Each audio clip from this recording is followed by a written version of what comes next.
I want to thank everyone for your time and efforts to be here and be with us. And it's such a wonderful opportunity to be on such a platform as CoLab in support of Men Engage and UN Women to be sharing world experiences on one platform. So we are all here for gender equality, and we are very excited and looking forward to be sharing our experiences and also learning from you about engaging men for gender equality. Thank you so much, Naeem. Great to be with you all at the beginning of 2004, 24. Well, my name is Anthony Gade. I am the Masculinities Technical Advisor and Gender Senior Advisor at Abad Resource Center for Gender Equality in Lebanon, Naeem's colleague. Very happy to be here and very happy to share our experiences about fatherhood programs in a very difficult environment for transformational change in Lebanon. Yeah, Raneem, do you want to start us off and then we can I'll take over from there. Thank you, everyone. So I'm Renee Diab. I have the great pleasure of joining Abad team as their policies and public affairs coordinator.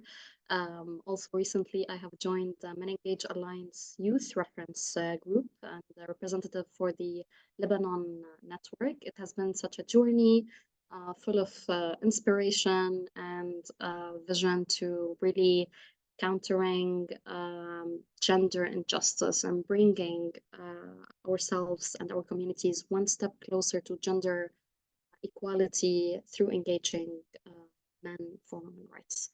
That being said, today, as you know, we're speaking about the enablers for empowerment, the engaging men and boys for gender equality in Lebanon, specifically working on positive fatherhood in times of conflict and instability.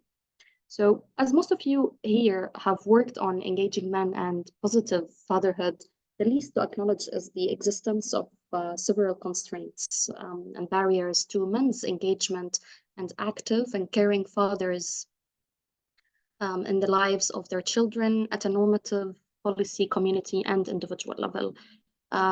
According to what we observe and according to world known studies that I will link later in the chat, it is only fair to state that this is not only limited to Lebanon, all the constraints and barriers to engaging men and gender equality. However, it echoes globally. So the dominant restrictive gender norms not only discourage men from becoming more actively engaged and involved in caregiving and domestic responsibilities, but also justify men's violence, unfortunately, and control over women. And this is where Abad got heavily interested in engaging men in gender equality work to promote gender equality and gender restrictive norms so that relationships, roles, institutional practices, and services can gradually evolve to create peaceful, non-violent, and equitable societies, specifically during crises and conflict. That mentioned harmful norms that underpin patriarchal systems, promote a version of masculinity based on family hardship and economic provision, control, and the use of violence to resolve conflicts, including wife beating and corporal punishment of children, unfortunately. Now we are here to put the Lebanon case and work under the microscope. So putting the Lebanese turbulence under the microscope as well, starting with the most recent continuous Israeli attacks on south of Lebanon, we can get the picture of the Lebanese community stress and stability in addition to Lebanon's multi-layered and unprecedented political and socio-economic crises, underpinned by a history of violence, corruption, and discriminatory legal frameworks is only deepening gender inequalities. Lebanon has one of the highest overall inequality in the world, being ranked back in 2022, 119 out of 146 countries in the World Economic Forum Gender Gap Report. So expanding on the matter, the economic collapse, extreme inflation, people's money being taken away by the banks, high unemployment, and increasing poverty are affecting people of all genders. But from our focus, it is women who are bearing the brunt of the social and economic consequences. This includes being economically sidelined, taking on more unpaid labor in the home, experiencing higher levels of food insecurity, poverty, and being subjected to domestic violence. So also, on the other hand, the ongoing conflict, political and economic situation has created an environment in which patriarchal narratives have grown more dominant. We see this in Lebanon, we see this in other countries also. Later on, we will share our own experiences in every and each country when we go to group discussions later on. So we might expand on the hardships more and more, on the obstacles and how we worked around them. However, such narratives is what makes it challenging to have open discussions of gender equality. Also, not to expand too much, but the kind of backlash that we have experienced and the kind of modern solutions that we have to always and new perspectives that we have to always integrate into our programs to be targeting the same, not the same, but what could be as near as possible to the hopes and goals we are working around with constant new conflict and instability in our culture and country. So that being mentioned as well, you might know when we handle masculinity related topics, we keep in mind the three Ps: provider, protector, and procreator, as you know. Restrictive gender norms include expectations around men being the financial provider, the authoritative head of the family, and the one in charge of decision making. However, women are expected to be caretakers and responsible for the health and well-being of the children. So definitions about how men and women should behave as partners and parents do remain deeply entrenched in most societies. That said, we wonder how times of instability and conflict affect masculinities. This is what brought us here today. How can we work around that? And how could we protect women from bearing the consequences? This is exactly what we will be hearing about during the session through our AB program case study. And just to mention, Ab is an Arabic word that means father. So in a moment, we will be watching together a video that was prepared by Abad as part of our Positive Fatherhood campaign. But one last thing to share before that is a Plan International and Promundo United States 2020 study that stated, at the family level, rigid gender socialization, lack of exposure to child rearing from an earlier age, and absence of male caregiver role models can act as a lasting barriers to father involvement. So from an early age, boys learned through the socialization process how they are expected to behave based on their gender. As adults, they tend to reproduce these patterns within their own families by remaining emotionally distant or absent, or by teaching their own sons to be real men. How many times we hear this? Real men, be a man. So what they teach is at the expense of modeling compassion, honesty, and vulnerability. While normative environments might still be conservative, they are often in stark contrast with personal attitudes held by fathers. And we will see that through the campaign that will be showcased a bit. Those fathers who express more gender equitable views that the norms on their communities would suggest, they keep those feelings and vulnerability very conservative to themselves. I hope I have not ate your ear by speaking a lot, but my colleague Anthony will be explaining more through the case study prepared on how the program app has implemented change and what kind of root-based changes have been carried so far. Also, we Men Center, the Men Center of Abad, where the team implements most of the positive fatherhood work. Um, until then, we will continue to watch a snippet of a video from a father-daughter perspective to convey a message of how immensely in need we are to be working with men towards gender equality. However, a quick disclaimer, this is a 3 minutes long video and it's heavily emotional. It might be heavily emotional for some people because it's about a relationship between a father and a daughter. So if you want to take your time, if you want to stay and watch.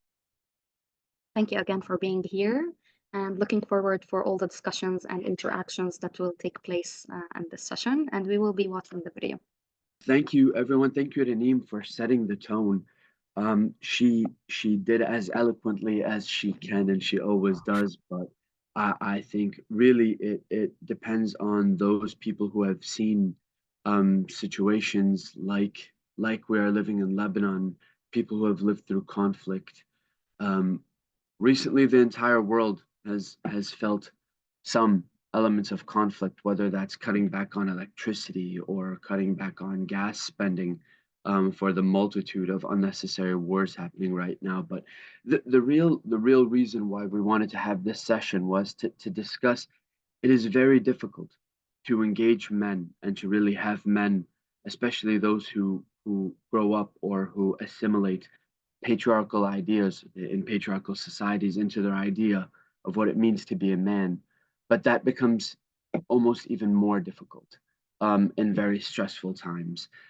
As Anim was saying, to set the stage a bit, perhaps I can share a baseline of what men in Lebanon and women in Lebanon say happens to men in times of difficult environment and difficult situational contexts, especially when we speak socioeconomic. In 2017, when we were preparing to really start working on our fatherhood initiative, start adapting. We had already adapted the original program P from Equamundo, which is really focused on prenatal care and prenatal visits that the father makes. And really, this opportunity for Barnamij Ab was an opportunity for ourselves and Equimundo and UN Women and other partners to really work on a fatherhood manual that would be more focused on early childhood development, ECD. And so, really, this opportunity was there for us to do that. So, beforehand, we wanted to ask men in Lebanon of both Syrian and Lebanese descent, as well as women in Lebanon, what exactly is the difference? What happens to men in times of peace or in times of war? How do the roles change? And what happens to men, most importantly, if they're unable to play these roles? So, the important roles of as Remy mentioned, those three P's we often talk about: provider, procreator, and protector. And fatherhood programs, maybe procreator is a little bit less of an issue since to in Lebanon, since we don't deviate from the very traditional family model very often. That's one of the issues we speak about less. But provider and protector become very, very, very important issues to discuss because in those environments, it's very hard for men to fulfill these roles under the hospices, the patriarchal hospices that they had previously tried to. It is very difficult to make that type of money and to be able to secure the type of money to protect your family in a country where the banks have taken all of the family's money that they had saved. So we are talking about cases where men and women have had their roles completely turned upside down, and in very often, very many cases, even with the ability and the desire, are incapable of playing the roles because of the lack of an opportunity that is lacking in those environments. And I think here we can especially pull on the experiences of our work with with Syrian refugees and Palestinian refugees residing in Lebanon, because even before the current situation in Lebanon, where the host population was also very impacted by the current situation. We can learn from the situation of our brothers and sisters from different ethnicities who are living as refugees in our country, and the many violences that they undertook structurally, personally, relationally, and of all other types. We can learn how this manual can be very, very effective with populations living in very difficult circumstances. So we will start our conversation there, but I see we have our video ready. So before we are able to get into the content, maybe we can just look at a video from one of the fatherhood campaigns that we have done in Lebanon, and we really wanted to show this video to really set the tone of the emotion that we even strive to get in these type of trainings, because the way that men really understand what the feedback is from women is by really taking time to get into that place. And here's a little snippet of one such interaction by a father and a daughter. So, Renim, I don't know if you want to take over again and set up a bit or just play it, but the floor is yours.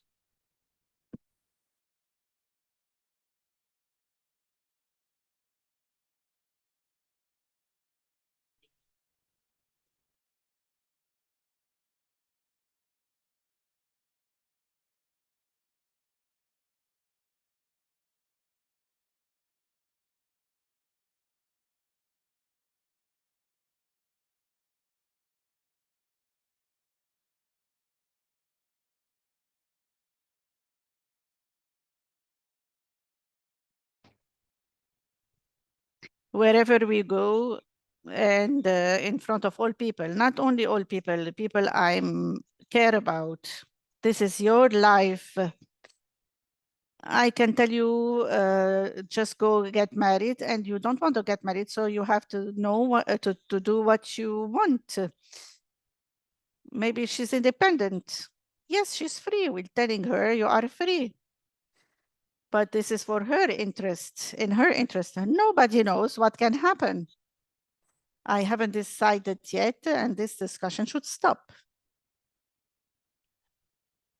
If I meet a person, and this person, I love him, I fall in love with him,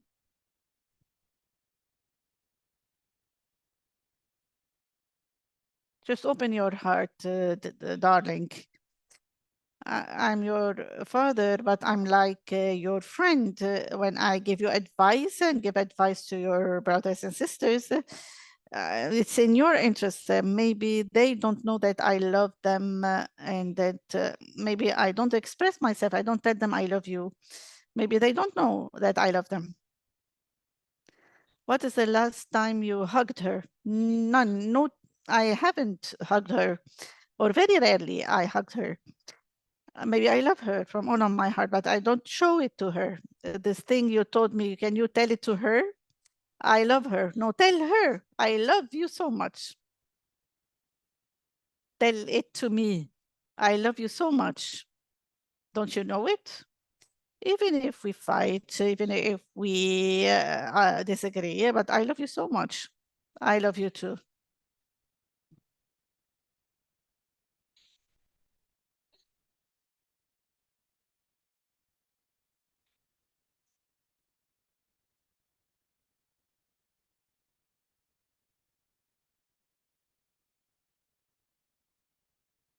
You've finished all the napkins. I hope that this video part of the campaign was uh, insightful. And we will be back to Anthony explaining more the technical matters and the 10 Yes. plus years of experience that he has in working fatherhood programs. So, Anthony, it's all yours. Thank you, Renim, and thank you, everyone. So we really wanted to show this video as well to show when the father starts off here, you can see he is very much still prescribing to what he feels the girl needs or the society needs in terms of advice from the father who is looking out for the person, who sees very clearly what she needs for the future in order for her to be happy, which would be marriage. And so when we look down at this further, we see typical protectionist behaviors from the father. Would want the woman to get married, or his girl to get married, not for her own love or for her own happiness only, but also so that she can fulfill the things in life that he believes would make her happy, or so she would have a partner that would help protect her when he is no longer there as a father. And you can see at the end, one thing that perhaps the father had not put too much emphasis on in his model of fatherhood was affection, was the daily care and love that is so necessary from any parent. And this is what we realize in men. Men are being raised in Lebanon, are trying to fulfill such a patriarchal idea of what it means to be a father and to fulfill those roles, that they are completely missing some of the most necessary roles a father may have from an equity perspective. But we'll get into that. As I said, kind of to look at a baseline, what did men feel about their inability to play the roles in Lebanon? In 2017, ourselves, Abad, Equimundo, and the United States Institute of Peace, um, we, we, we conducted a qualitative study in Lebanon with Syrian men and women and Lebanese men and women to ask about what would happen if men and women, or if men were unable to fill their roles as men as a result of the conflict or as a result of a changing situation because of conflict. Um, some of the responses were as follows. One Lebanese man from a focus group in Hamra said that he will feel like he failed in his life if he's unable to fulfill these roles. This will affect him psychologically and will affect his family as well. This affects him psychologically very negatively because he feels unable to do his responsibilities, and the society will look at him negatively. His family will be impacted negatively, and he will not find much happiness. Another individual said that he becomes like a tissue, very easily breakable. In normal times, he is like steel, but when he cannot fulfill his duties, he becomes fragile. This was a Lebanese man from an area called Hayy Sallum. A 62-year-old Lebanese man said, if the war is close and finances are low, the father loses control of his family, especially if the children are older. Another man said the relationship between the mother and the father became very difficult because while she was working, he was staying at home. And they felt that this really affected the power dynamics within the family. Even later on, we asked very specifically about the conflict and how much the conflict leads to stress. Um, some men actually said that they didn't believe it was the conflict, but rather the socioeconomic struggles that come as a result of the conflict. So, for example, a 26-year Lebanese man out of Ain MENA said, I think it has more to do with the stress that a man lives through because of the socioeconomic difficulties. When he gets stressed that he cannot provide, you see more violence towards the children and the wife. He vents in this way. If economic stress brought on by the war has a much bigger impact than a person has when they engage in combat because of these stresses. So we found the majority of the comments about men residing in Lebanon was that men are trying to fulfill roles of masculinity that we often see when we talk about universal hegemonic masculinity or very patriarchal notions of masculinity, that the man has to be a strong protector to protect his family from any violence or harm, provider. He has to be very financially strong and able to provide for his family. And the question really becomes, what happens when the man is unable to play these roles? Men become psychologically affected. Men start to isolate. Men start to increase their uses of substance, as we see in many places around the world. And that can be confirmed by an images study that was done around the MENA region in 2017 as well, when we see a lot of these uh, uh, uh, negative coping strategies being used by men in Lebanon, as well as Egypt, Palestine, and Jordan, in different places around the MENA region where we conducted the study. And so we see men are highly psychologically impacted when they're unable to fill their roles. They can have very negative coping strategies, including not seeking help.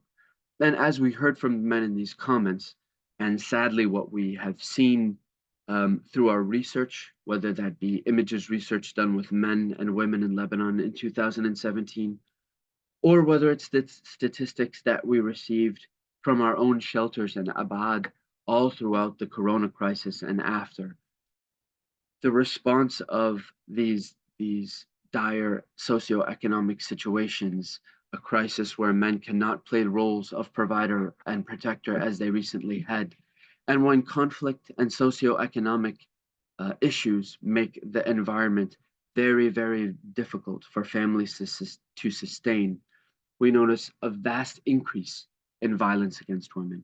We notice a vast increase in the patriarchal motivations and performances of masculinity of men. And we really need some tool, some ability to interject with men at this critical point where we're capable of perhaps making a change when their lives are in some crux that maybe we can come in and challenge these ideas of patriarchal masculinity.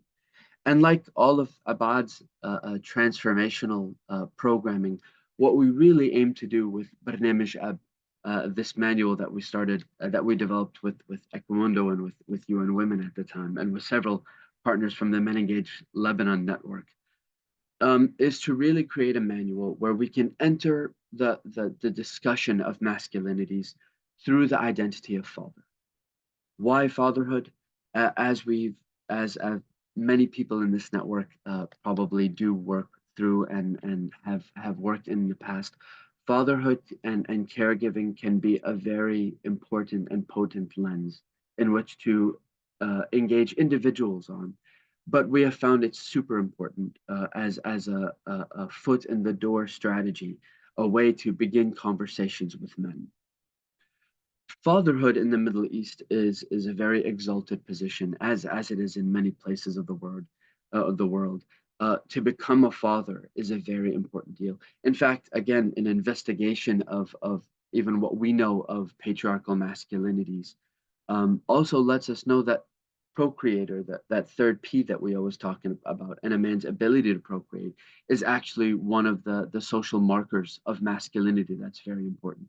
So in essence, becoming a father and attaining this identity is actually one of the important markers in our society on the way to becoming a man, as much of our society believes it.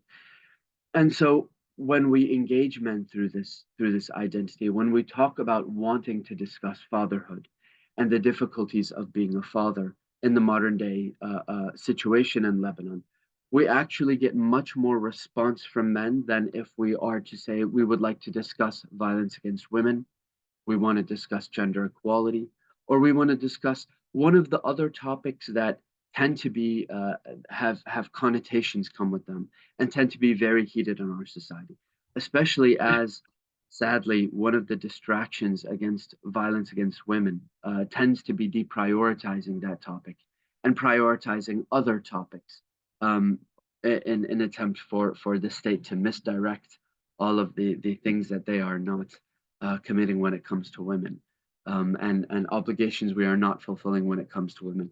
So again, using the lens of fatherhood is a great way for men to enter into the conversation, to meet us halfway, and at least to sit in the room with us to want to understand what we're talking about.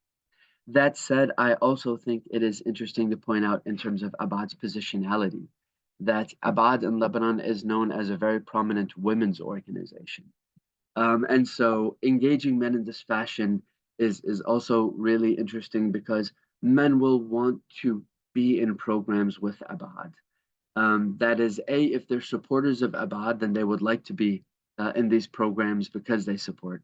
And if they don't support Abad, Interestingly enough, very often men will sign up for our programs because they would really like to know what the work we are doing is in their communities. Maybe a little bit of that is curiosity because our programs mostly circulate around women. Maybe a bit of that is again that protectionist mentality that men need to know what's happening in their community. Either way, all are welcome because that's exactly what we want. We want men to attend. We want to have open and honest discussions of what it means to be a father and what it had meant to be a father and how these things are changing. And so, as you see from the slide, I'm sorry, someone did mention that the slides are not moving. This presentation is not very slide heavy. We have a presentation. No, just go back to the previous slide. I'm sorry, Nadeem. We have this presentation very slide heavy. Could we go to the previous one, in fact? Thank you. Just to have a presentation, but it's not very slide heavy. Sorry, this is more we wanted to discuss and then throw it out later for breakout rooms to hear all of your responses and how you receive this information and what it looks like in your own cultures. So looking at the slides here, we see that the manual engages men throughout their identities as father, as I said. Really what we try to do, especially at the beginning of the manual, is highlight the generational transmission of patriarchal models of fatherhood and masculinity. So one of the very first sessions we do with men in this manual is to discuss what their fathers did and how their fathers displayed their fatherhood and their masculinity. We asked them to reflect on this, and from the very first session, like we're saying, this becomes in a very emotional endeavor. Whether the men's fathers are alive or not, remembering past experiences with our parents can be emotional, and this is one of the most important facets of this manual. We aim to really challenge through the content patriarchal notions of masculinity, but to do so we really try to have a setting of a safe space where the men in the group can discuss their histories, can discuss their ideas about masculinity and fatherhood, both good and bad. And here, this is how we start off this program. We discuss our fathers and we discuss things that our fathers had done in our upbringing that we really loved and that we would like to emulate and that we feel are very important in terms of becoming fathers. And we also discuss things that our fathers did that hurt us, things our fathers did that we wish they hadn't done when we were younger, or things that we maybe in our childish minds or even as adult vow to do better. And in this way to start the manual, we're really setting the tone for paying respect for those who came before us. Because again, respect for the father is a very, very important thing in our culture. However, we're also setting the tone for critiquing in a respectful way those models that came before us. And this is really how we start opening the door to critiquing the model of patriarchal fatherhood that many men had become accustomed to and that is the prevalent model in Lebanon when it comes to father. And the number of sessions that we do throughout the manual do this. We reinvestigate these things. We talk about violence. We talk about emotional expression. We have several different activities throughout the manual, whether they be role play or they be looking at two scenarios next to one another and talking about the consequences of each scenario. Why is it important to show more affection to our families than to yell or to be the stoic leader of the family? These discussions are ones that we have with men. How important their emotional expression and their psychological well-being is in their ability to play roles as fathers are another topic that we discuss. And of course, we do discuss the most important issues of violence in the household, violence against women and violence against children, and how detrimental that can be to the women and to the children and to the father himself. Thank you, Raneem. Next slide. And so one really important thing for this whole program is for half of the sessions, especially at the beginning of the manual, we are really having men only sessions. We take the time to sit in men's only groups and try to create that safe space for that men in that group to be able to discuss with one another, challenge one another, share with one another, and be tolerant of one another's views while we are debating what is important in terms of being a father in our culture. And then after we really have put in a lot of time in this, and hopefully the facilitator and the group through horizontal learning is is able to start to open the men's ideas to different models of masculinity, show how negative violence can be in our relationships, to show how detrimental these effects can be on women and children. The facilitators ourselves have time to show research, to show videos, and to really inspire the emotional connection in the group to show how important these are. Then we invite the spouses of the men back into the room, and they become a very critical part of this next step forward.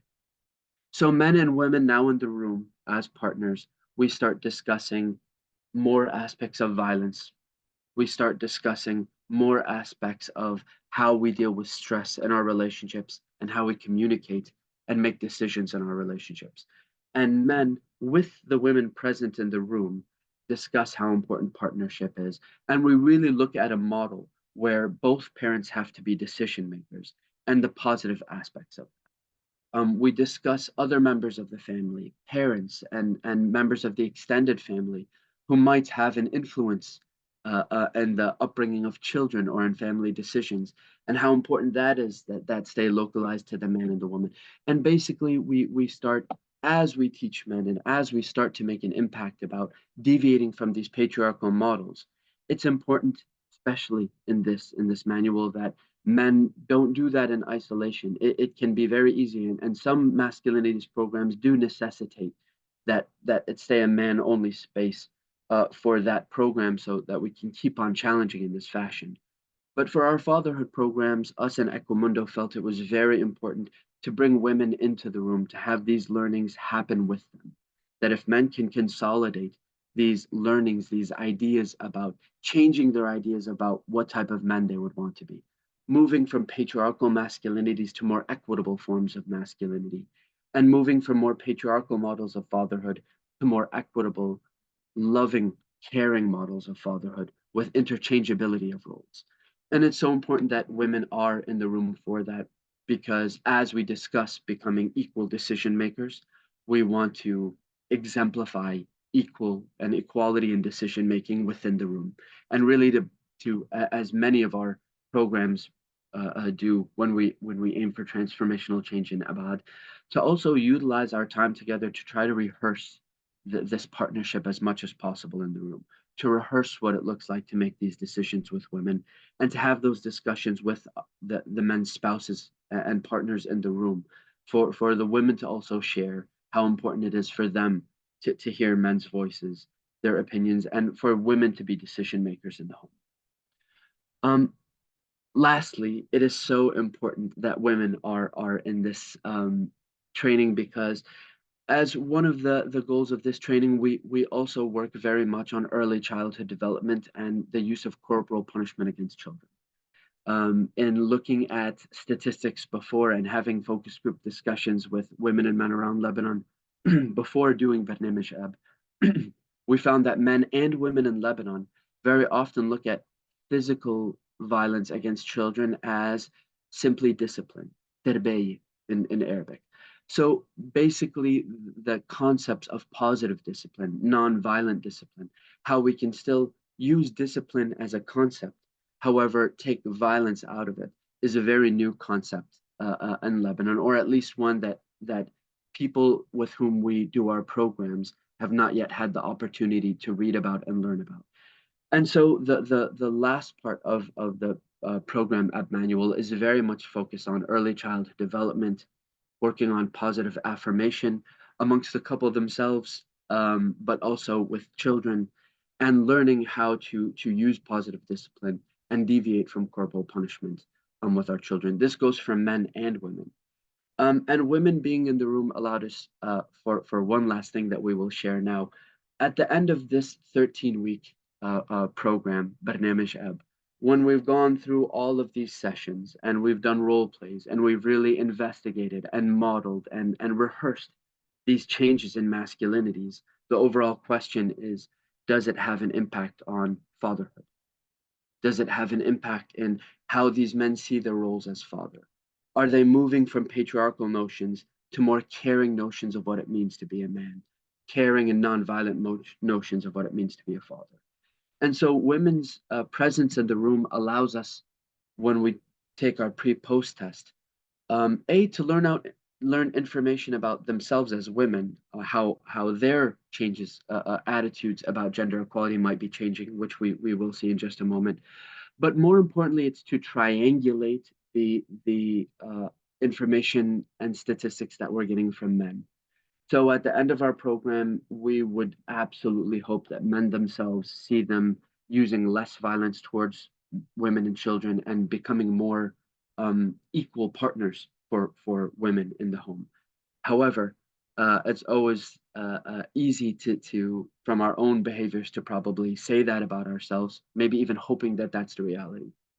And it's a completely other thing for women who live with us and around us to also verify that that is true. So, Ranim, can we go to the last couple of slides that are looking at the results of the program? So, after a pilot implementation of Program AB that had been validated in our culture with Lebanese and Syrian refugees, we'll talk about that in a bit, really works well with people even working in the most dire and tough of economic situations. We did a pilot implementation in 2018, before the current situation in Lebanon, and so when things were still going well. And these are some of the statistics that we see. All of these statistics are taken from an Equimundo publication that you can find on our website or theirs about the first pilot um, implementation of Program PECD in Lebanon. Program PECD is also known as Barnamij Ab, Program Ab. I mean, here we can see attitudes and beliefs of intimate partner violence decreased to statistically significant levels among men and women. And here again, we kind of look again at the harsh reality that patriarchy is a system that is bought and rehearsed and normalized by all people in our society. So even we see here that the women themselves benefited from the gender training that took place in the sessions that they were involved in for Program AB, as even their attitudes and beliefs about intimate partner violence, whether women deserve to be beaten sometimes, or whether women should tolerate violence, or whether violence should stay a private matter in the home, you can see significant decreases on the part of women and men after taking the Program AB training. Next slide, please. Perhaps more importantly and tellingly, when we look at attitudes of gender roles, we see decreases again. Even again, sometimes surprisingly, although it should not be surprising to us who understand patriarchy as a system, that women and men change these attitudes and behaviors as well. How men often must use violence in order to get respect. This could either be within the greater society or within the home. How crux violence is for the man to use in order to have respect. Those changed. That men should have the final word in the home. So again, these ideas that we were trying to get through about shared decision making and partnership, they seem to have taken hold. And that women's most important role is to cook and clean. This also significantly decreased as a belief after the sessions. Next slide, please. Thank you, Ranim. This is a very, very important slide. And again, anyone who would like to know more about these, there's a well-written full study on this, as I said before, on both our and Equimundo's websites. Here's statistics showing corporal punishment against children. Shaking, spanking, or hitting children in the past month from when we took the stats post-test, which was right after the training, as is mostly the case. And here we can see that men's use of corporal punishment in the home decreased significantly. And here again, as opposed to the beliefs statistics we just saw, these statistics from women are how women are triangulating men's use of violence. So when we see this statistics for men, how it's decreased, we're seeing how men have noticed their own decrease in the use of verbal or well here more physical violence against children. And then when we look at women's stats, it's showing what women see in the decrease of men's use of violence. So here again, the importance of women's presence, not only in consolidating the content we're talking about as individuals in the session, but also to help us triangulate the actual changes in men. Next slide, please. Here's a statement from a woman. It is amazing. My husband is specifying a time at night to communicate with me about our family and the problems and conflicts we had. This is after 3 months of taking our program. We wanted to go back and do a focus group to really see what the impacts of our training was. And this was one of the feedback that one of the women in our groups had to say that we felt was worth sharing. Next slide, please. Real quick, I wanted to include these pictures because now we start talking about, we ended the program in 2018. And in 2018 were the things that things started changing in Lebanon, were the time that things started changing pre-corona.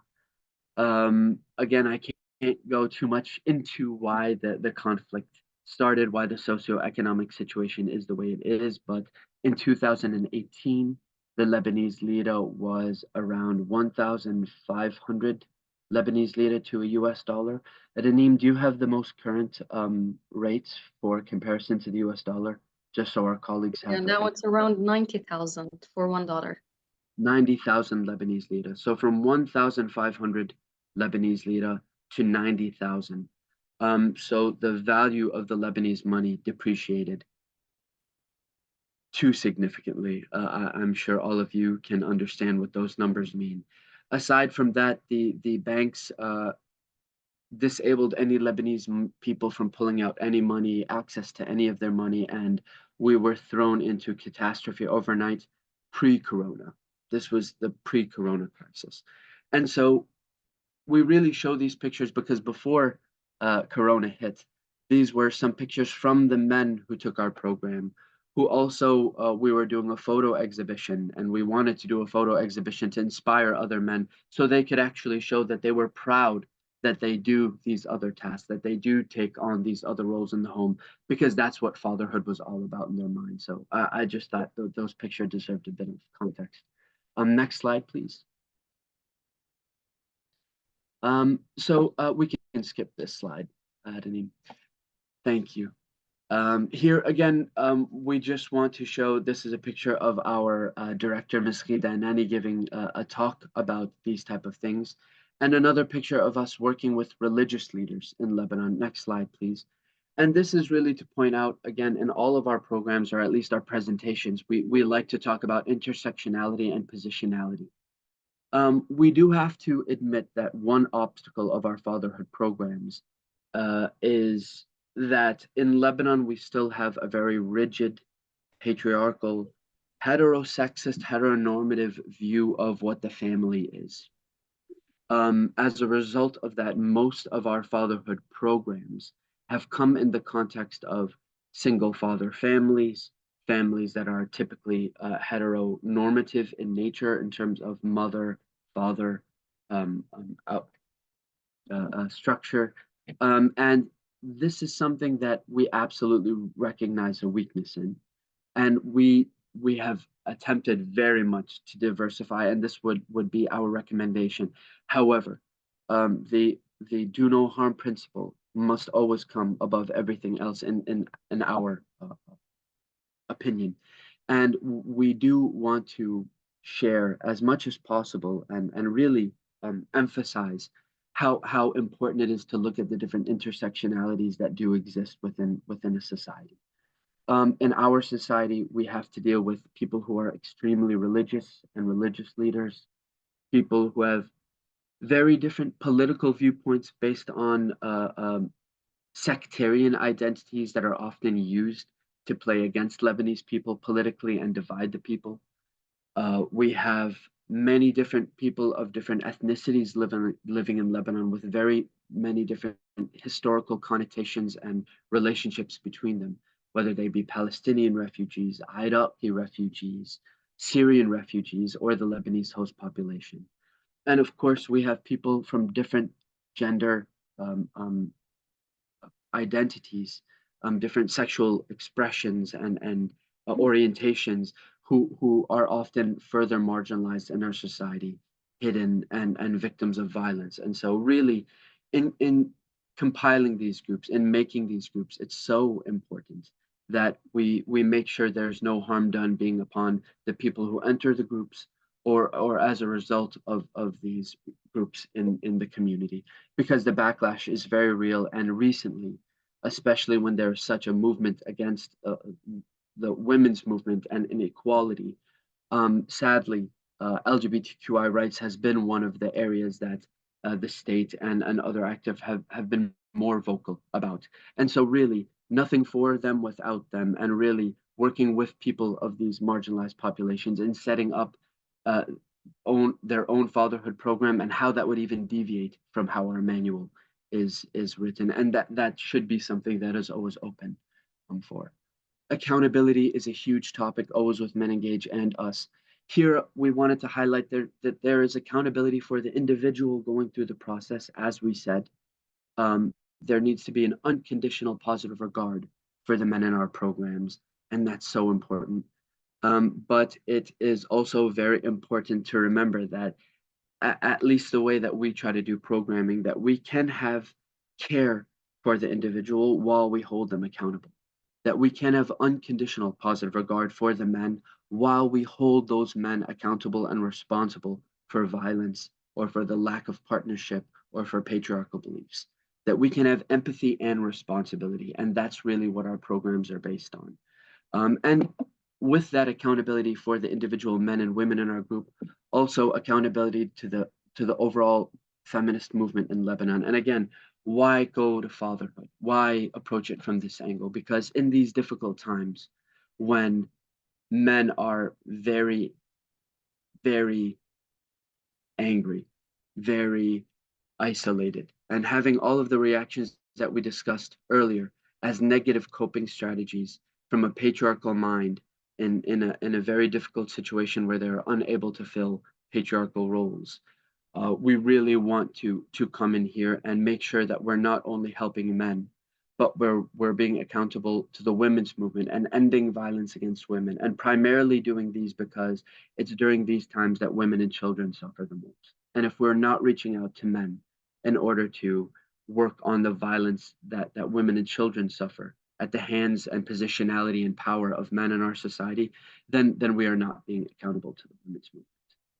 One, maybe two last things that I would say, in terms of one last thing in terms of accountability, and Renim mentioned this earlier, is that we also have the Men's Center in Lebanon, and this is a free psychological clinic for men in Lebanon, where men can also seek family or couples therapy if they need to. And I mention this because the program app manual, as well as many manuals that I'm sure even all of you have, are wonderful things to catalyze a change in men.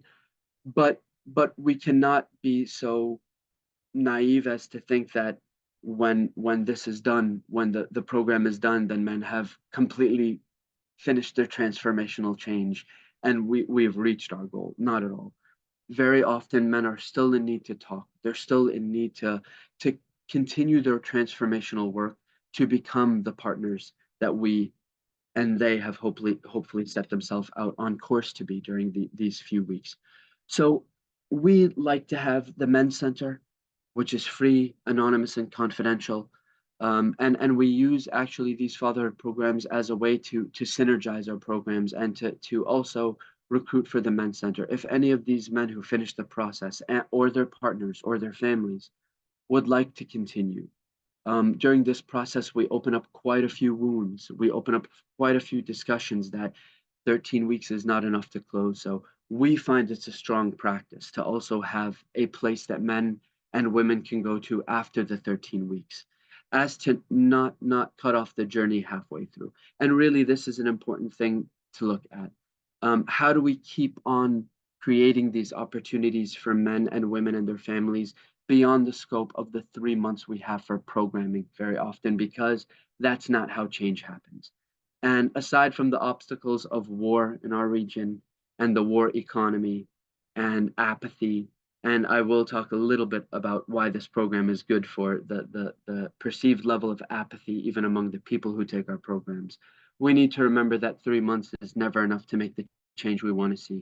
And accountability to the people and to the women's movement is that we ensure that we continue to make sure men are completely uh, committed to changing their behaviors of violence and becoming allies to the movement, and not just believe that our work is done after 3 months. I believe I'll stop there. I might have one more comment to make. Oh, the one comment that I might make, and this is to all of my colleagues at Abad, uh, who are incredibly wonderful. Um, One thing I believe Abad has done to ensure that the statistics that we have from this program do look so good and have been successful is because of the emphasis we also take on the training and how to work with men and the training emphasis we take with our team. We have an incredible ground team of men and women, mostly women, who do these masculinities and fatherhood trainings on the ground with men and women. They are incredible. They have spent so many hours with me and others learning about masculinities, learning about resistance, learning about how to respond, learning how to look past rough exteriors and see the individual inside, and really to understand gender. And it's their magic touch that really makes this manual work online and in person. And so really also not to belittle the magical touch of the activists who care and who do this work and the time put in to train them on how to use these methods. And that's the last thing I'll say. I'm sorry, Ranim.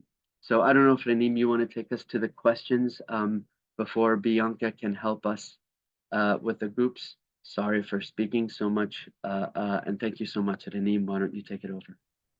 Not at all, actually, Anthony. So I just want to share an information. Anthony has 10 plus years in working and the programs and for Abad and about working about positive fatherhood and engaging men. And he was able to compact all that passion in incredible time. So thank you, Anthony, for making the magic today and really keeping up That's with the time. You're that's perfectly on unity. time. That's all you. Yes. Thank you for being able to control a man. See, this is magic in motion. This is what we're talking about. Thank you, Ranim. And bringing it back to the discussion, so as everyone has heard, working with masculinities, and when we talk specifically on positive fatherhood programs, when it comes to Lebanon, we have to customize the programs as much as possible to be working around and with the ongoing conflicts, the instability, the economic crisis. And when we say economic crisis, I just want to emphasize again, it's Lebanon has faced one of the most extreme inflations and very fast and rapid economic crisis amongst the world.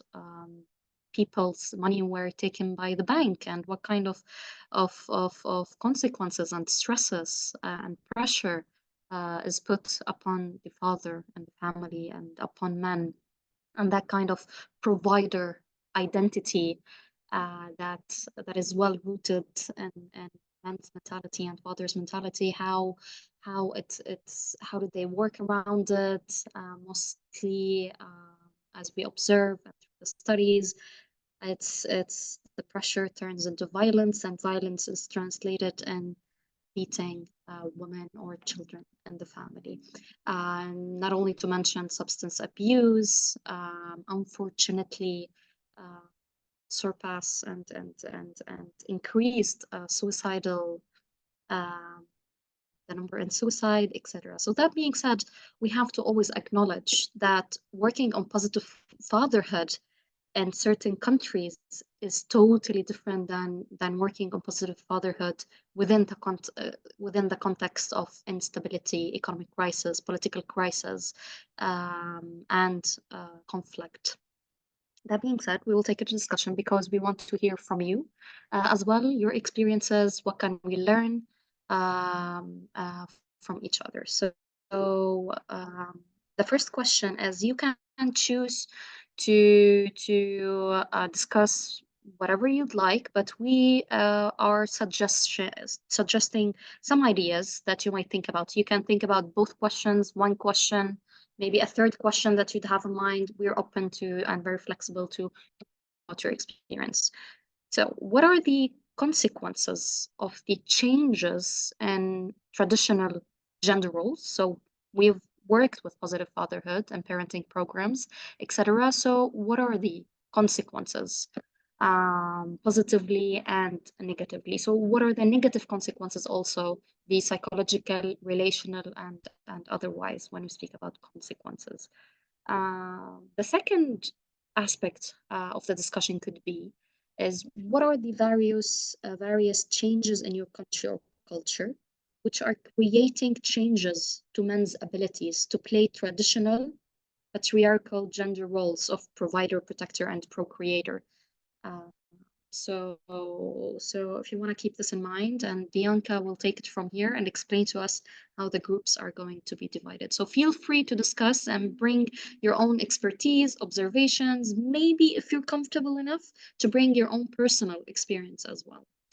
We have 20 minutes. Thank you, everyone, for taking some time. Hopefully, you were all able to take some time in your small groups and discuss your own experiences and positionalities when it comes to your experiences of difficult situations and masculinities and fatherhood. I'm not sure if we have any time to share, although please, everyone, if you can share if you'd like to in the contact box.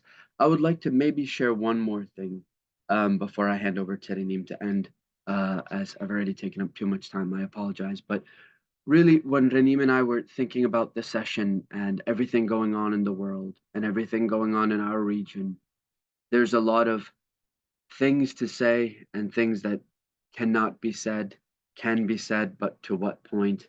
And I think all of us activists constantly fight in our minds versus the strategy versus our heart versus what we're trying to do, all of us together, and how confusing it can be.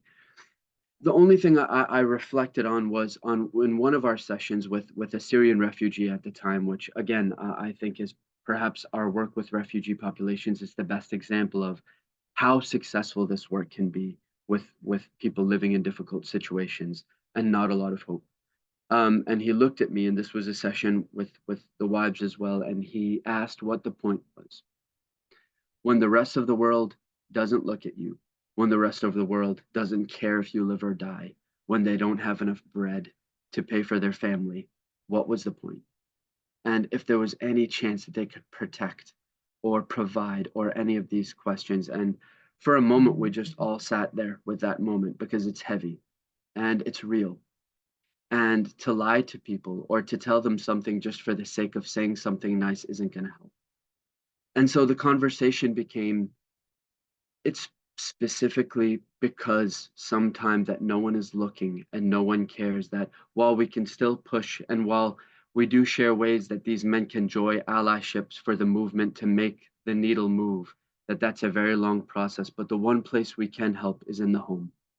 And in the one place that father might have power is in partnership with the mother and creating a loving, stable place amongst all of the instability of the world. And so, really, perhaps one reason why these fatherhood programs are the most important is because it brings us back to our circle of influence in that holistic perspective.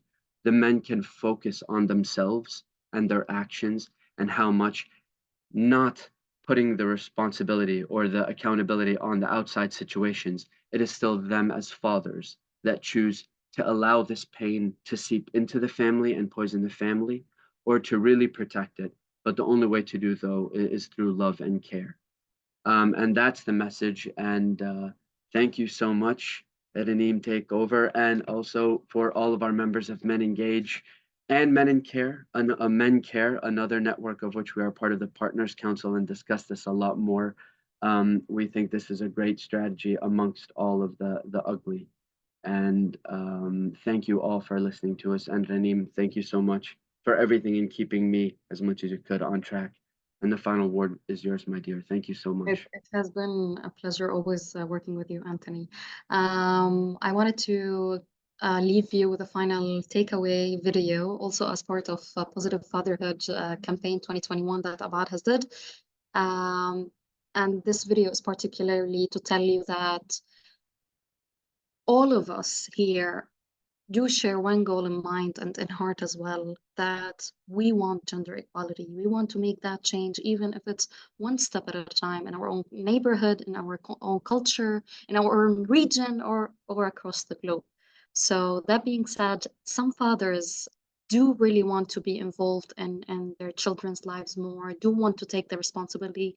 It's just that they need that push. So we are here to give them that push, and we are here to tell them that it's going to be okay, and they can be the positive fathers that they want to be. So with that, let's watch this video, and thank you so much for all the team and for everyone who have been part of this discussion session. انت شو عم تعمل؟ فول؟ عم بعمل فول. طلع الريحة لهون. كنت تساعد تيتا بالطبخ والدبدب وهيك؟ ايه كثير. بس كنت تحب شو كنت تعمل انه تكتب معها انا كنت كثير ساعدها، بس هي ما كانت تقبل، انه تقول لي حياتي بليز خليك برا. قلت لها لا، انه انا بدي اساعدك، انه ما بحب انه شوفها لحالها انه بتهلك بالنهايه. انت هيك بدك تعمل ايه؟